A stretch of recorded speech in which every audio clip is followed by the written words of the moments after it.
Akka mooltan daawwattootaaf dhaggeeffatoota keenya oduun ammaaf qabnu kunoo. Kaabineen naannoo Somaalee hongee naannoo sana mudate ittisuuf kan oolu bajatatti dabalaa qarshii miliyoona 500 ramaduusaa beeksiseera. Naannoon sun kana dura karaa ofiisaaf mootummaa federaalaatiin hongee sana ittisuuf hanga yoonaa hojiirra kan oolcheef hojiirra oolchuuf ka qopheesse qarshii biliyoona 2 ol ga'ee jira. Mootummaan naannoo Somaalee yeroo roobaa 3 darbuu isaan kan ka'e hongeen kun mudachuu akka malu tilmaamuudhaan baatii xumura onkoloolessaa qabee miidhaa hongeen kun dhaqqabsiise xiqqeessuuf socho'aa akka ture pirezidaantiin naannoo Somaalee obbo Mustafaa Mohaammed ibsaniiru.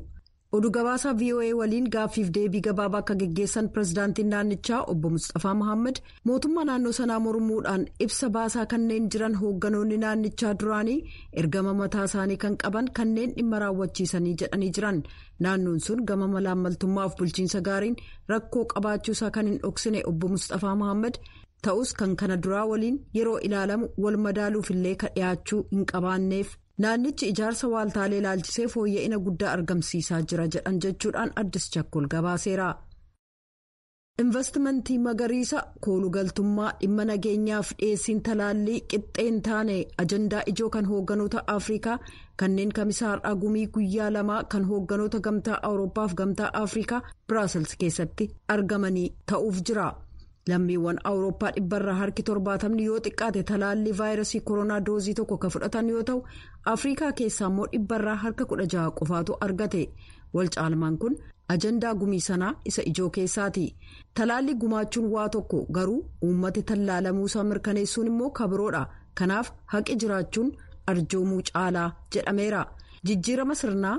Dooktorota, narsoota, hospitaalotaaf meeshaalee wal'aansa fayyaa qabee hanga hayyoota saayinsii teeknooloojiif qorannaatti daandiin saaqamuuf malli jiraachuu gaafata.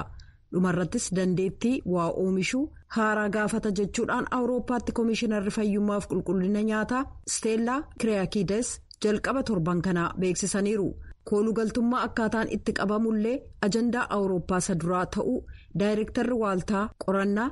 Kan Naayiroobii Hoorn Intarnaashinaal jedhamu Hasan Kaneenjee dubbataniiru. Nageenyi Afrikaa keessaas gumii kanarratti ka'uuf jira. Walwaraansa Itiyoophiyaa kaabaa, koolugaltummaa Maalii, Moozaambiik, Riippaabilikii Afrikaa Waaltaa, Naayijeeriyaa fi Soomaaliyaa keessaallee ni dabalata. Fonqolchi mootummaa waraanaan geggeessamu laalchisee ka jirus qaama marii sanaa ta'uuf jira. Atileetii Afrikaa tokkichi torban kana Olompikii dhiirotaa guddicha irratti hirmaate dorgommii gannaa bara 2022 dhaqqabuuf rakkoo fayyummaa sammuuf qaamaa isa mudate injifachuun akka ture dubbatee jira. Hidda dhalata Eertiraa ka ta'e Shaanoon Ogbaanaayee Abeedaa bara 2018 Kooriyaa Kibbaa Piyongchaang keessatti dorgommii geggeessameen booda yeroo lammataaf tapha Olompikii dhaqqabuuf gufuulee isa mudatan dilbata darbe dorgommii fiigichaa booda caasaa hawaasaa fuula Instagiraamii ofiirratti dhiyaatee ibsee jira. Kanneen hin beekneef tapha Olompikii booda sababa fayyummaa sammuu koof dorgommii cabbiirra sigigaatan dhiiseen ba'ee jedheera. Dorgommiin koo kan Olompikii inni dhumaa qaamaaf miira koo miidhee jira jedha. Abeedaan miidhaan narra ga'e wal'aansa baqaqsanii hodhuu hedduu irra deddeebi'ee gaddinatti dhaga'amuuf oguma ispoortii keessatti haalawwan nama dararan jiraachuusaa ibsee jira. Olompikiitti deebi'uufillee yeroo dheeraa na fudhate ka jedhe Abeedaan baatii fulbaana darbee dorgommii cabbiirra sigigaachuutti yoo deebi'u baatii 3 booda dorgommii gannaa kan bara 2022 irratti hirmaachuuf darbee jira. Kun sagalee Ameerikaati. Faransaay loltoota ishee Maalii keessaa kabaastu ta'uu pirezidaantiin biyyattii Maanuweel Maakiroon kamisa har'aa beeksisanii jiru.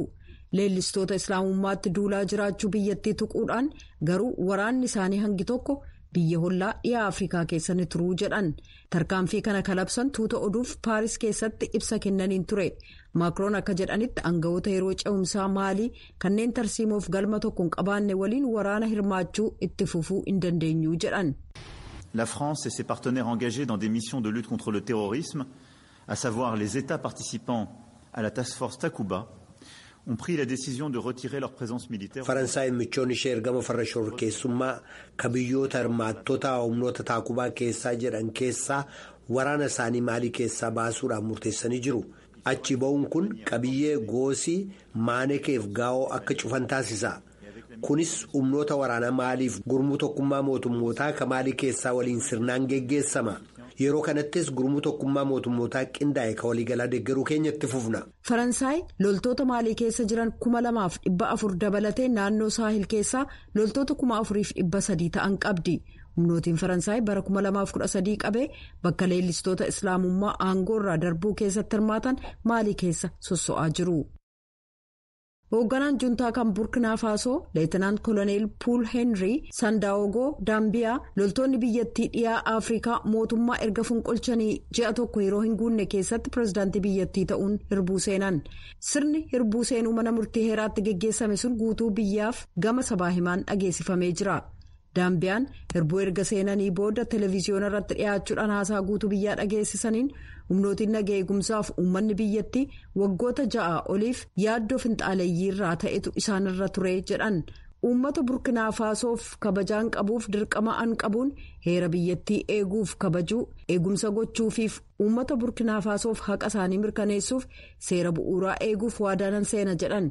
Ennaa rakkoon dhufu biyyi keenya cimtuudha.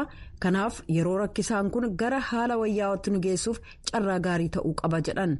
Daambiyaan biyyattii waraanaan bututte keessatti hammaataa kana deeme hokkara alqaayidaaf gareelee ICC'n wal qabate kan kumaan lakkaa'aman galaafateef uummata miliyoona 1.5 qeerraa buqqaase ittisuuf waadaa seenuudhaan aangoo qabatan. Daambiyaan aangoo erga qabatanii as humnootii nageenyaa hawaasa siivilii dippiloomaatotaaf namoota siyaasaa waliin wal arganii jiru. Garuu filannootti ce'uuf yeroo murtaa'e hin kennine. Hawaasi addunyaa kun hanga danda'ametti hatattamaan raawwatamuu qabaa jedhee jira. Waraanni ennaa aangoo qabatu gara bulchiinsa diimokiraatawaaf siiviliitti deebi'uun yeroo dheeraa akka fudhatuuf yeroonsaa kan hin beekamnedha jechuudhaan hayyoonni dhimma walitti bu'iinsaa qoratan beeksisaniiru. Pireezidantiin Raashaa Vilaadimiir Puutiin tarii Yukireeniin weeraruu malu ka jedhu ittisuuf uggurri akkamii kaa'amuu akka qabu murteessuu irratti seeratumtoonni Yuunaayitid Isteetsi torban kana rakkataa turan. Haa ta'u malee tattaaffiin uggura kana kaa'uuf seera baasuuf geggeessamu danqamee jira. Kunis mana maree bakka bu'ootaa keessatti yaaddoo uumeera. Dimookiraatichi Tiim Keen akkas jedhu. Sanctions bill has gotten bogged down into a fundamental difference. Generally, the Democrats think you should do a sanctions bill announcing in advance what you would do if there was an invasion, and Republican position has been seerri ugguraa kun gara daddummaa bu'uuraatti seenee jira. Walumaagala diimokiraatonni weerarri yoo uumame maal gochuun akka danda'amu seera ugguraa sana dursanii labsuutu barbaachisa ka jedha yoo ta'u ejjennoon riippaabilikaanotaa immoo battalumatti uggurri kaa'amuu qaba ka jedhu. Aangoowwan bulchiinsa Tiraamp duraanii kaleessa seeratumtootaaf akka himanitti adeemsi ugguraa kan Yuunaayitid Isteetsi michoota Awurooppaan kan murteeffamedha jedhan. Sun immoo riippaabilikaanonni koongiresii keessaa hedduun. Hojii Putiin ittisuuf carraan jiru kana dura darbuu malaa jechuun illee akeekkachiisan. Riippaabilikaantichi Senatar Maayik Raawuns kana ilaalchisuun akkas jedhan. I believe that we're way too late now. I think we have to be in a position to make sure that Mr. Putin understands that should he invade that there will be severe consequences. Ammayyuu hedduu boodatti hafee jira jedhee namana. Mr. Putin weerara sana yoo raawwatan uummata Raashiyaa qofatu hin taane.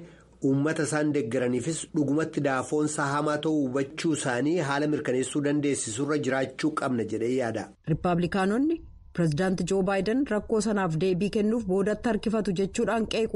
Garuu Yuunaayitid Isteetsi humna tokkoome Raashaatti agarsiisuu qabdi miirri jedhullee mana maree bakka bu'ootaa biraa ni mul'ata. Oduun galgala kanaaf qabnu kanuma.